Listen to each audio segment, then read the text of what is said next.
Ça y est, c'est parti pour le dernier épisode du chantier Home Studio. Dans cet épisode, tu vas pouvoir voir les dernières finitions et l'installation de tout mon setup. Donc reste bien jusqu'à la fin de la vidéo si tu veux voir le résultat final.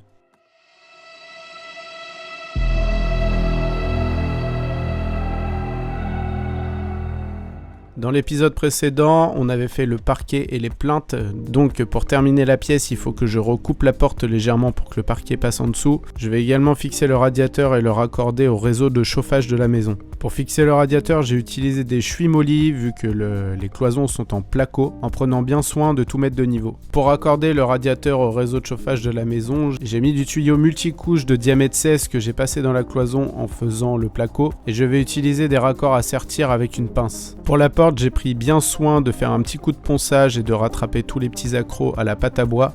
Par la suite, je viens appliquer une couche de peinture de la même couleur que les murs pour que la porte se fonde un maximum dans le décor. En attendant que la porte sèche, j'en profite pour descendre quelques disques qui vont venir dans mon futur meuble de vinyle. Et une fois la porte bien sèche, c'est le moment de l'installer, de faire les derniers réglages pour enfin fermer le studio.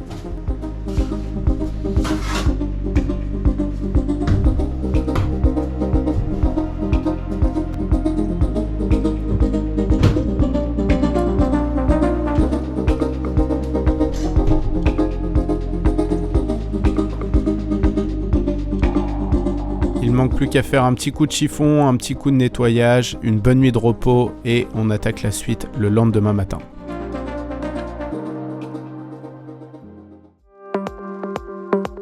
L'étape tant attendue, l'aménagement du studio. Il a fallu d'abord commencer par descendre tous les meubles, descendre toutes les petites affaires, les câbles, les enceintes, les platines, avant de pouvoir commencer l'installation.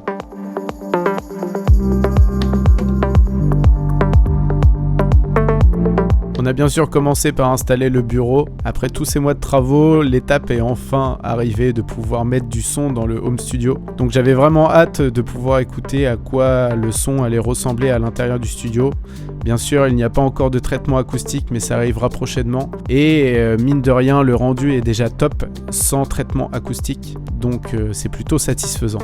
On a réfléchi au meilleur placement du bureau, reculer les enceintes, avancer les enceintes pour trouver un point d'écoute le plus propre possible en attendant le traitement acoustique. On a fait un compromis et pour l'instant c'est celui-là qu'on a validé. Bref, il reste encore un petit peu d'aménagement, mais tout ça j'ai pu le faire en musique. Ranger les derniers disques, les derniers câbles qui traînent, les enceintes, et réfléchir comment je vais installer tout ça. Installer quelques meubles, un tapis, histoire de... Bien sûr, c'est un aménagement provisoire, il y aura bien évidemment un canapé, une table basse pour pouvoir chiller, écouter de la musique et de pouvoir regarder des films quand le home cinéma sera installé. Bon bah ça y est, on est installé dans le studio. Bienvenue.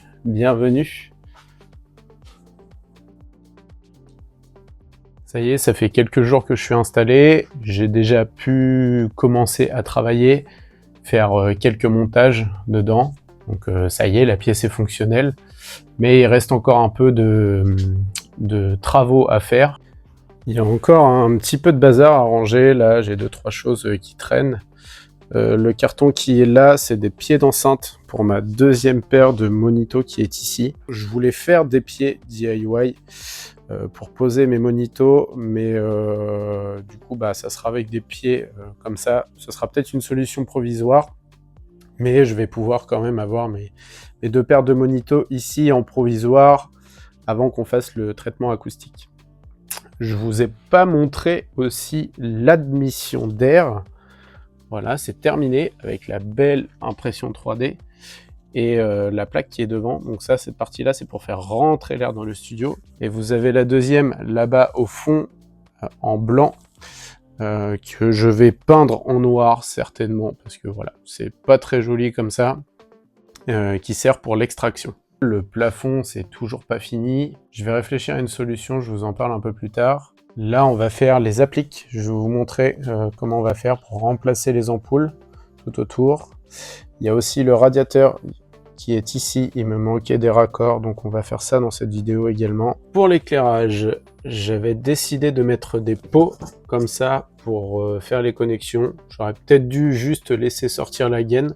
Pour le côté esthétique, quand je vais fixer l'applique, voilà, là on voit plus la boîte. Par contre, pour les fixations, il faut que je vous montre, ça va pas être la même histoire. Il y a une petite équerre et pour que ça vienne en lieu et place, en fait, l'équerre est trop petite. Donc, ce que je vais faire, on va mettre un obturateur comme ceci. On va percer l'obturateur et on va fixer du coup la petite équerre dessus. Voilà, donc en gros, ça va donner ça. On va prendre l'obturateur. Donc ça, on va la fixer comme ceci. Après, on va percer l'obturateur pour pouvoir passer le câble à l'intérieur et on pourra faire le raccord dans la boîte. Après, à la suite de ça, on pourra venir fixer l'applique dessus et on ne verra plus. C'est parti!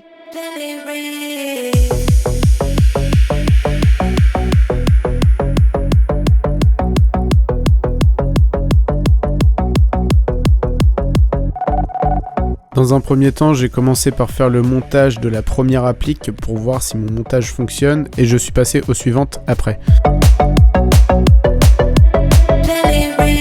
Tu peux regarder la technique que j'ai utilisée pour trouver le milieu des obturateurs. J'ai projeté avec mon niveau laser sur le mur. J'ai aligné le premier trait du niveau laser avec le perçage des vis qui étaient déjà existants. C'est ce qui m'a permis de trouver le milieu exact.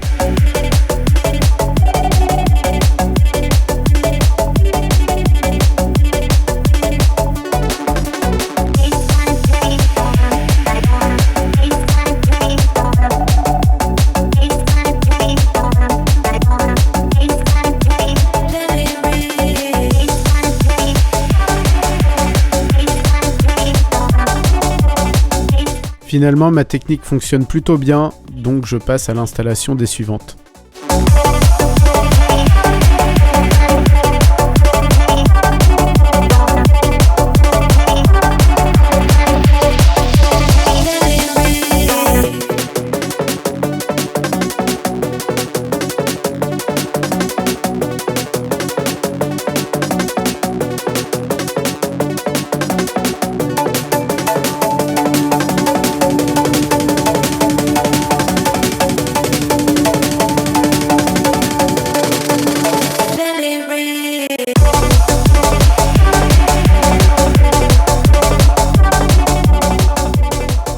Voilà le résultat final. Moi je trouve ça super stylé, ça tamise un peu la pièce, mais c'est vraiment top pour une salle de cinéma et un home studio. Dis-moi ce que t'en penses toi en commentaire.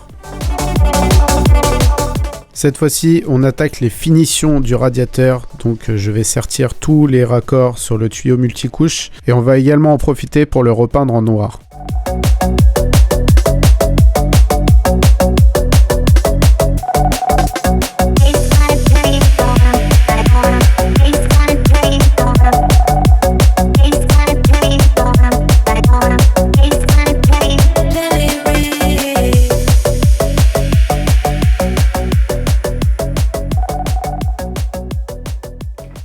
Une fois que tout est raccordé, j'ai démonté le radiateur pour pouvoir passer à la peinture. J'en ai profité aussi pour récupérer l'extraction d'air qui est blanche pour lui mettre également un petit coup de peinture noire. C'est un radiateur que j'ai récupéré du chantier de ma maison, donc il était bien encrassé par la poussière. J'ai commencé d'abord par faire un bon dépoussiérage au compresseur et après je suis passé à un bon nettoyage pour bien dégraisser le support. Et j'ai utilisé de la peinture en bombe noire mat pour recouvrir l'ensemble.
Après quelques couches de peinture et le temps de séchage, c'est le moment de remettre tous les éléments dans le studio.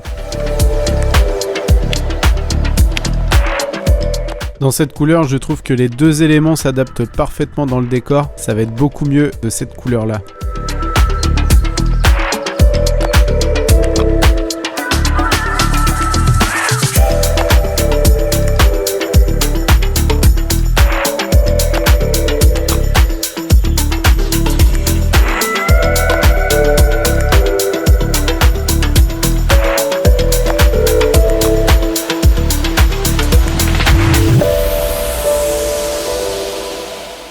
Alors que je vous explique, j'ai trouvé une feutrine adhésif. Alors c'est tout fin. J'ai pris un échantillon. L'idée c'est de tester ça pour mettre ça au plafond. Ça n'a pas forcément de propriété acoustique, mais ça va faire un petit côté feutriné noir. Ça va être beaucoup plus esthétique que la glow. Je vais essayer de coller ça au plafond, voir ce que ça donne déjà esthétiquement, voir si ça colle bien. Et si ça le fait, je pense qu'on va recouvrir la totalité du plafond avec cette feutrine.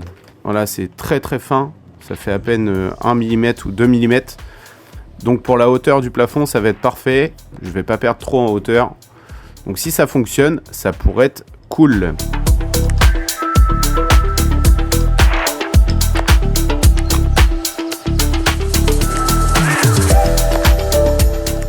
Voilà à quoi ça ressemble.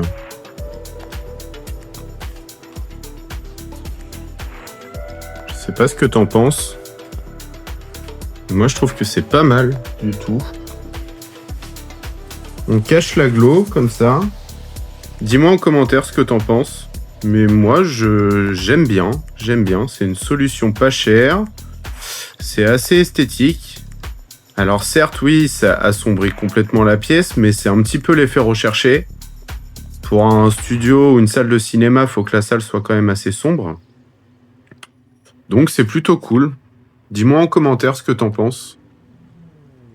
La dernière étape de cet épisode, c'est l'installation de ma deuxième paire de monitoring. Donc j'ai acheté des pieds d'enceinte en acier. C'est certainement une solution provisoire car ça crée une résonance dans la pièce quand je mets les enceintes en route. Donc par la suite, je pense que je vais créer des pieds d'enceinte moi-même en bois pour éviter cette résonance. Pour câbler l'alimentation des moniteurs, je vais utiliser des câbles avec une double alimentation. Donc ça me permet d'avoir qu'une prise de chaque côté pour le cable management.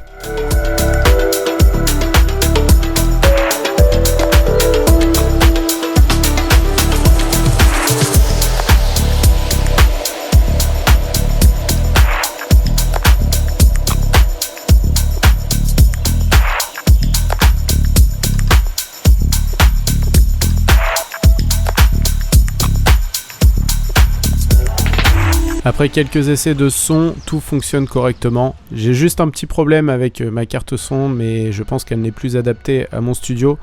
Donc je pense que je la changerai aussi prochainement.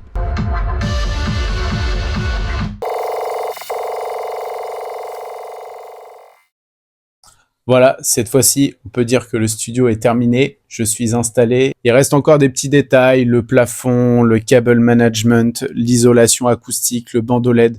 Donc ça, on verra quand même dans d'autres vidéos, mais je dois vous dire aussi que le contenu de ma chaîne va évoluer. On va pouvoir faire un peu plus de musique dans cet espace. Donc si c'est pas encore fait, je vous conseille de vous abonner, de liker cette vidéo, mettre un petit commentaire, ça m'encourage dans tout ce que je fais. Pour la suite, j'ai hâte de vous retrouver pour ce nouveau contenu qui va évoluer. Je vous ai quand même préparé un petit avant-après et un studio tour en images pour terminer cette vidéo. Merci à vous pour le soutien pour cette série. Franchement, ça me fait chaud au cœur. J'ai hâte de vous retrouver bientôt. Pensez à activer la cloche pour pas louper les prochains contenus. Ciao! Donc je vais réaliser un projet qui me tient à cœur et auquel je réfléchis depuis plusieurs mois maintenant. C'est de me créer un studio dans le sous-sol de ma maison.